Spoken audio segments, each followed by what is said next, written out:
Hi teachers அனைவருக்கும் வணக்கம். டிஎன்டியு அதாவது தமிழ்நாடு டீச்சர் எஜுகேஷன் யூனிவர்சிட்டியிலேருந்து ஒரு பப்ளிக் நோட்டீஸ் வந்து ரிலீஸ் ஆகிருக்கு. இதில் என்ன சொல்லியிருக்காங்க அப்படிங்கிறத டீட்டெயில்டாக பார்ப்போம்.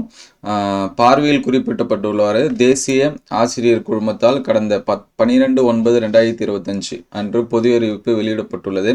அதில் notification council for teacher education recognition norms and procedure amendment regulation 2014 date எடுப்பு போட்டு 25/1/2024 படியும் 3/7/2025 நாளிட்ட அரசு இதழ் அறிவிப்பின் மூலம் மேலும் திருத்தப்பட்ட படியும் ஒருங்கிணைந்த 4 ஆண்டு பிஎஸ்சி பிஎட் அதுக்கடுத்து பிஏ பிஎட் பட்டப்படிப்புகள் 2026-27 ஆண்டு கல்வியாண்டிலிருந்து நிறுத்தப்பட்டதாகவும் மேலும் ஒருங்கிணைந்த 4 ஆண்டு பிஎஸ்சி பிஎட் மற்றும் பிஏ பிஎட் பட்டப்படிப்புகள் நடத்தும் எந்த ஒரு கல்வி நிறுவனம் புதிய மாணவர் சேர்க்கை செய்ய அனுமதிக்கப்படாது எனவும் தெரிவிக்கப்பட்டுள்ளது அப்படின்னு சொல்லியிருக்காங்க. ஸோ இந்த அகடமிக் இயர்லேருந்து அதாவது இப்போ 12th முடிச்சுட்டு இந்த ஸ்டூடெண்ட்ஸ் எல்லாமே 2026-27 அகடமிக் இருக்குது. தென் 4 இயர் பிஏ பிஎடு அதுக்கடுத்து பிஎஸ்சி பிஎடு இதுக்கு முன்னாடி வரைக்கும் இருந்துச்சு. ஸோ இனிமேல் வந்து இல்லை அப்படிங்கிற மாதிரி சொல்லியிருக்காங்க.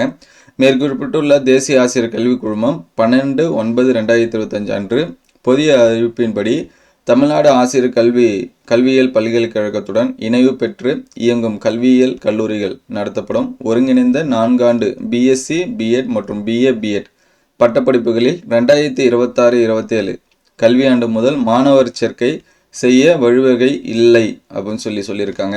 ஸோ உங்களுக்கு தெரிஞ்சவங்க யாராவது இந்த மாதிரி படிக்கணும்னு ஆசைப்பட்டிருப்பாங்க. அவங்க எதனாச்சும் காலேஜில் கூட சொல்லி வச்சுருக்கலாம். ஸோ அவங்களுக்கு இந்த தகவலை வந்து ஷேர் பண்ணுங்கள். ஸோ மேலும் விதிகளை மீறி மாணவர் சேர்க்கை செய்தால் இப்பல்கலைக்கழகம் எவ்விதத்திலும் பொறுப்பேற்காது என தெரிவிக்கலாகிறது அப்படின்னு சொல்லியிருக்காங்க. ஸோ இதுதான் இந்த பப்ளிக் நோட்டீஸில் கொடுத்துருக்காங்க.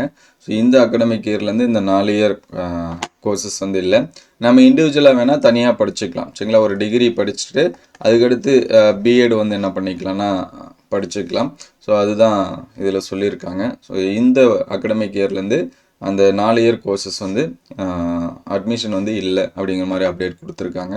ஸோ அடுத்தடுத்த அப்டேட்டட் நியூஸ் வந்துச்சு அப்படின்னா உடனே அப்டேட் பண்ணும். Thank you all. உங்களுக்கு எதாவது டவுட்னா கமெண்ட் பண்ணுங்கள். உங்கள் ஃப்ரெண்ட்ஸுக்கு அண்டு ஸ்டூடெண்ட்ஸு யாருக்காவது இந்த மெசேஜ் வந்து ஃபார்வர்ட் பண்ணுங்கள். Thank you all.